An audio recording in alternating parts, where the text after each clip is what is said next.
All right, so in this video, I'm going to go over some basics of energy auditing.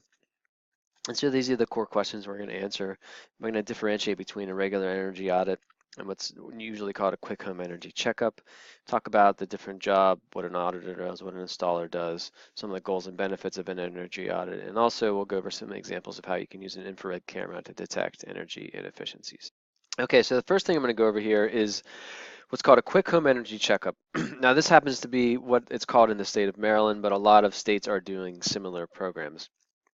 And so this is, as the name implies, a quick checkup. It's not a full energy audit, but it's becoming fairly common, a fairly common way to do a sort of quick home energy assessment. And a lot of times, what this does is it will lead to a larger or more complete audit. And so with this one, if you watch the video, you see someone comes by, they schedule a time to stop by, the homeowner's house, and they basically walk through with the homeowner and do most of the following things. And again, it depends on the program.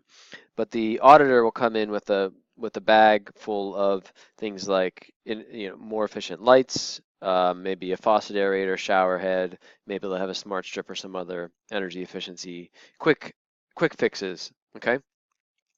And so quick home energy checkup will often entail a basic lighting analysis, so see if they're using inefficient lighting.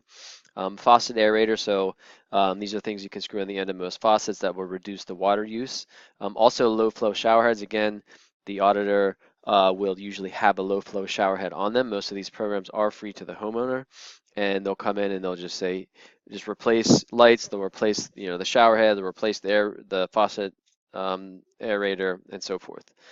And so these programs are incentivized by the utility, and so there's actually a little tiny charge on people's utility bills, speaking specifically to the state of Maryland, and this is addressed in the video. There's a really small utility charge on everybody's bill, and then it actually funds these energy efficiency measures. Generally, they'll give some home energy efficiency advice.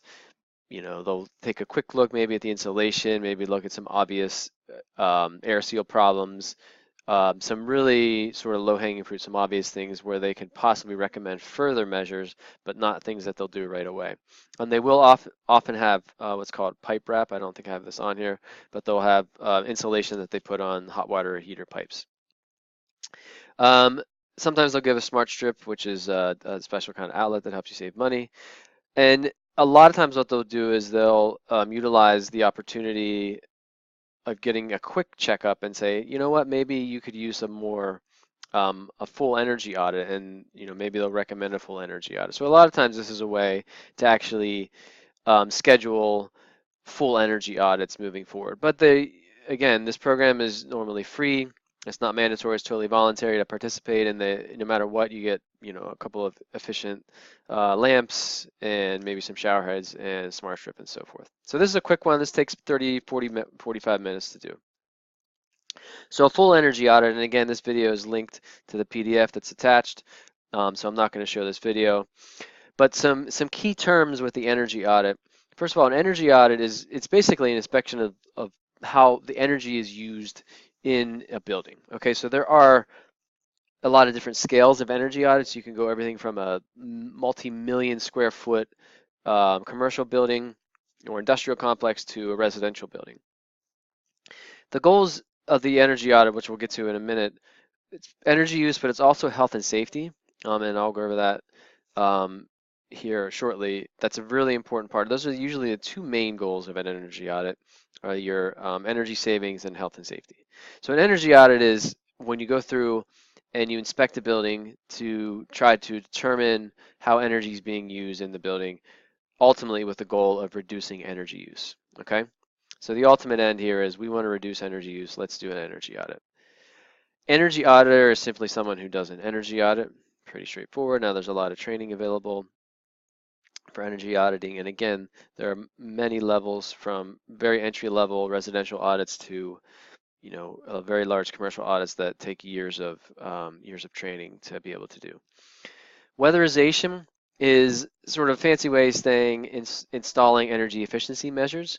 So An energy auditor makes recommendations to say add some insulation, add some air sealing, and so forth. The weatherization installer, okay, or often just called the installer, is someone that installs those measures, and those measures are called weatherization. So if you add insulation to a house, you're weatherizing a house, okay? And a person that does that for a job is called a weatherization installer, or most often in the field, they're just called an installer. So in the field, you normally hear auditor, installer. You also hear quality controller, QCI. That's also a common um, job in the energy auditing field. Okay, so the goals of energy auditing, I mean, really there's three main goals. Most people probably assume that it's all about energy use and cost, and that is really important. And energy auditors usually address conservation and efficiency. Conservation is behavioral change. Efficiency is basically using technology to reduce energy use, and we'll talk about that in a minute. So energy use and cost is normally the reason why people get an audit, but it's also really important that a primary goal of energy auditing is to increase the comfort, health, safety, and durability. An efficient house is a more comfortable house, right? So you have less drafts, you have not as many cold or hot spots or whatever. But health and safety is actually fundamental to energy auditing, and if you are creating unsafe conditions or if you are ignoring unsafe conditions in a house, then you are not doing your job as an energy auditor. What good is an efficient house if it's dangerous to the occupant? So health and safety is very, very fundamental to energy auditing, but also durability. So again, an efficient house is a more durable house. Your heating and cooling systems don't have to work as hard. You're less likely to have moisture problems in your house and so forth. Okay, so this is also a primary goal. Some people are concerned about the environmental issues related to the energy use of their building. Okay, and so that can be a goal. I would consider this sort of like 1A, 1B, or 1B and 1A, the energy and health and safety and comfort. And then maybe goal number two, some people are really concerned about the environmental side, some people aren't. Most auditors are. But these are usually the three main goals. The two primary ones are right here, and then the environmental issue can also be a part of it. Okay, so just to give you a little idea of some energy auditing um, uh, technologies and measures. There was a short article from Homepower magazine, and one of the things that it detailed in here is the typical U.S. home, the percent of energy use that's used for each application in a home. And so you can see here that space heating is the biggest user on average in the US. This would change, if you're in Florida or Southern California or whatever, then cooling is going to be more important. But this is the quote unquote typical US home. And so you can see here, what do you think is probably the most important thing to address? I mean, really, heating and cooling are the two primary uses. And then you look at hot water, between those three, you're looking at over 60% of the energy use in the typical house. Energy auditors focus a lot on space heating and space cooling. That's one of the primary things they focus on. They do focus on hot water. It can be a little harder to realize hot water energy savings, but an energy auditor will make a recommendation to reduce hot water use. But some of your major appliances, they will actually look over. They'll take a look at your electronics if it warrants it. And then some of the bigger uses like lighting and dehumidifiers and so forth. Energy auditors will look at all of these energy uses, but the ones they really focus on are the heating and cooling, and to a little bit lesser extent, the hot water. And so some examples of measures that you can do. First of all, I want to stress the difference between efficiency and conservation, and we'll go over this in a future lesson in more detail, but efficiency, a simple way to think of it is it's using technology to reduce your energy use. Of inefficient light, a more efficient furnace, more efficient TV, whatever. So it's technology. You replace the technology, and that's going to save you the energy. Whereas conservation requires a behavior change. Turning off the lights, turning down the thermostat in the winter, turning up the thermostat in the summer, and so forth. So these are sometimes conflated, and people sort of use these terms interchangeably, but I think it's important to differentiate between the two, because efficiency, generally, people are much less likely to engage in conservation behavior than they are into using efficient technologies, and that's simply because it's easy. Technology is unscrew a light bulb, screw no one in, I'm done. I don't have to do anything different. Whereas conservation, you have to develop good habits and so forth. But those are both things that energy auditors address. But some examples of some of the efficiency technologies. So insulation infiltration is a really big one. I'll show you a few infrared images here. Um, so this is an example of heat loss from a home. So this house, and then this is the same house using an infrared camera. And so an infrared camera just detects the heat coming off of of an object. So basically it detects the temperature of the object. It's not exactly the case, but that's effectively what it does.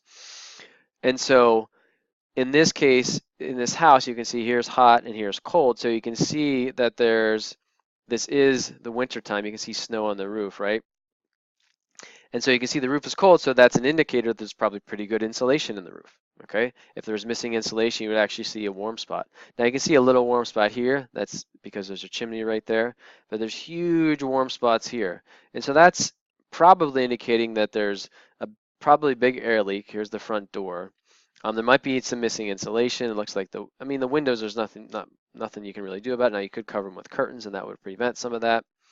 But anyway, infrared cameras are really good ways to detect missing insulation, where air sealing needs to be done, and so forth.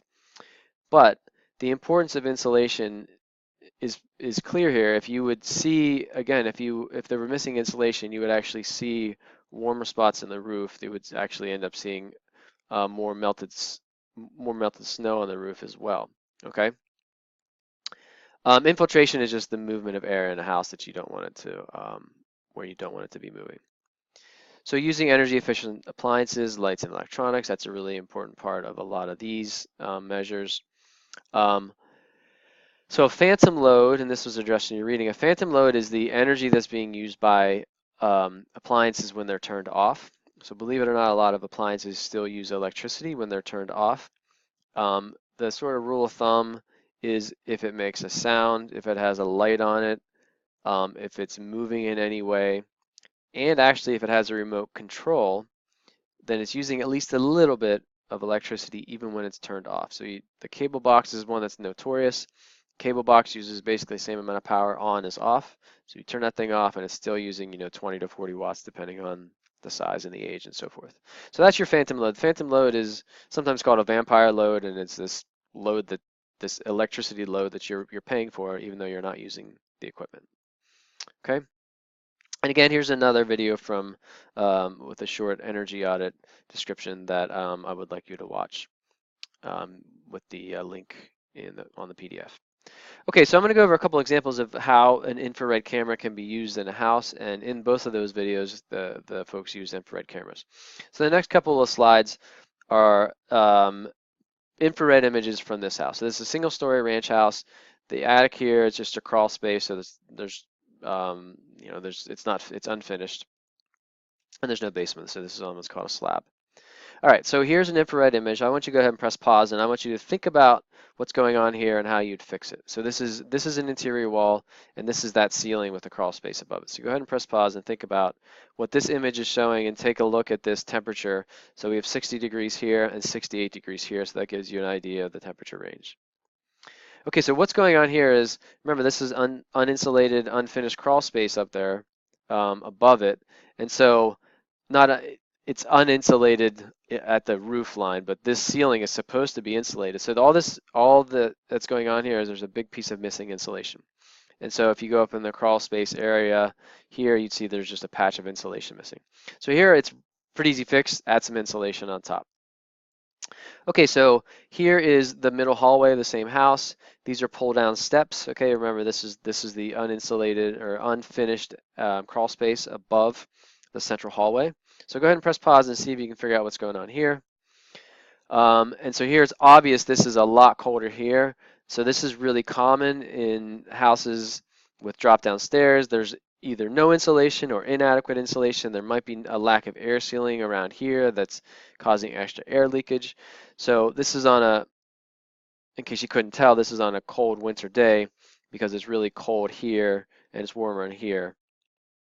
And so there are some, you could add some air sealing around there. You could add some insulation on top. They do make these stairway caps. I'm not sure exactly what they call them, but there's things that you can buy that are prefabricated. You can build one on your own, so that one just kind of sits over the attic hatch. But this is believe it or not, a really good way to prevent. I mean, there's a lot of heat pouring out of here through both convection and conduction. It's conducting right through. This is like a 1/4 inch piece of plywood. Okay, so there are fixes to that. Okay, so here's another one. This is actually the exterior wall, and this is obviously your window that's looking outside. So see if you can figure out what's going on in this image. So basically, they're just missing insulation. So this one's a little trickier. Because this is inside of a wall, the proper way to do it, you're either going to remove this drywall and add the insulation. You can also go in from the outside and drill in these holes, and there's a piece of equipment that you can actually fill those with something called dense pack insulation. But you need to add insulation here. This is unfortunately very, very common in older homes. This home was built in the 1950s, and really common here to have no insulation above, and there's probably very little insulation below. Happens above and below a lot of windows. The energy codes were different back then. People didn't care as much. Energy was cheaper. There was less of an understanding of how important it was. And so you see older homes, and a lot of times you'll have missing insulation above and below windows. Okay, so this is a different house. This is a house with a basement in it. So this is the basement door. This is actually the kitchen. And so this going back behind the screen goes into an unconditioned basement. So see if you can figure out what's going on here. And here, it's just air leaking up from the cold basement. Okay, you can see this is cold air coming up from the basement. So here you can put in a door sweep. If you really want to go cheap, you can put a towel in front of it or whatever. That's not what an auditor would recommend, but there are pieces of equipment that they make specially to seal the bottoms of interior doors like that. So this is an exterior wall. You can see the window here, and this is just a regular old windowsill. So see if you can figure out what's going on in this image. So all this really needs to fix is you just put a bead of caulk in here. So this is cold air leaking in through the windowsill, through the window framing, and then really there's just a missing bead of caulk. And again, this is one of those things people didn't take the time. There's probably caulking on the sides and maybe even above, but if people don't really see the caulking underneath, so it's just missing. Put the caulk in there, and that'll fix it right up. So this is a recessed light, and again, this is unconditioned space above it, so that your can light.